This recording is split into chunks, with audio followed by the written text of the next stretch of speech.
46 countries refused to take part in the world's greatest sporting event in 1980. The 22nd Summer Games in Moscow featured the biggest boycott in Olympic history. The USA and 45 other countries declined to participate in the Soviet Games in protest against the Soviet invasion of Afghanistan. The Soviet response didn't take long to present itself. In 1984, in Los Angeles, the Soviet Union and 15 other countries did not compete. Why? The answers sounded ridiculous at the time, and even more so today.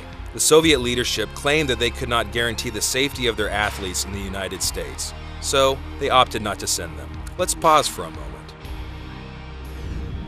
What is a boycott? The boycott is a tactic which applies pressure to achieve a particular purpose. The term is named after a real person. Indeed, in the 19th century, there was a landowner called Mr. Boycott. The Englishman Charles C. Boycott wanted to lease his lands at a higher rate than was offered by the land-owning league. So, his workers stopped working on his fields, so to speak. They were boycotting this land-owning league's conduct. Mr. Boycott lost his tenants with this action, but his name became indelible. This type of pressure tactic also occurs in the sporting world today and is also known as a boycott. This phenomenon first presented itself in sports history in 1912 in Stockholm at the 5th Olympic Games. Hungarians and Czechs belonging to the Austro-Hungarian monarchy declared that if they couldn't march under their own national flags at the opening ceremony, then they wouldn't participate in the games at all. Hungarians achieved their objective. The Czechs were only represented under the auspices of the Austrian-Czech flag. The 1920 and 1948 Olympic Games were overshadowed by the First and Second World Wars. In spite of the IOC's permission, the losers of the First World War, Germany, Austria, Hungary, Bulgaria, and Turkey, were unable to attend the Olympic Games in Antwerp.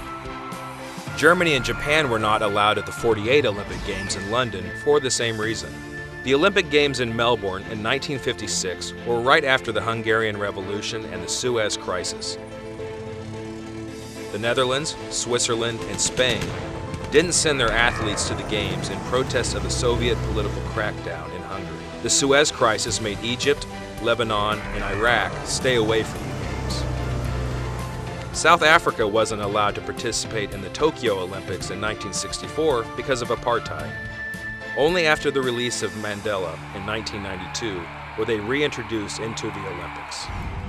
In 1968 in Mexico, two sportsmen announced a boycott. They wanted to focus the attention of the world on the racial discrimination against African Americans living in the USA. They were both participants in the 200-meter race. On the podium, the first place winner, Tommy Smith, and third place, John Carlos, protested with a black power salute, with heads bowed and black gloved fists raised high into the air. The two athletes were banned forever from the Olympics and were expelled from Mexico.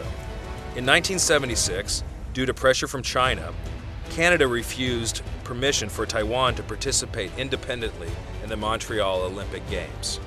China offered Taiwan participation under the flag and anthem of the People's Republic of China, but Taiwan refused.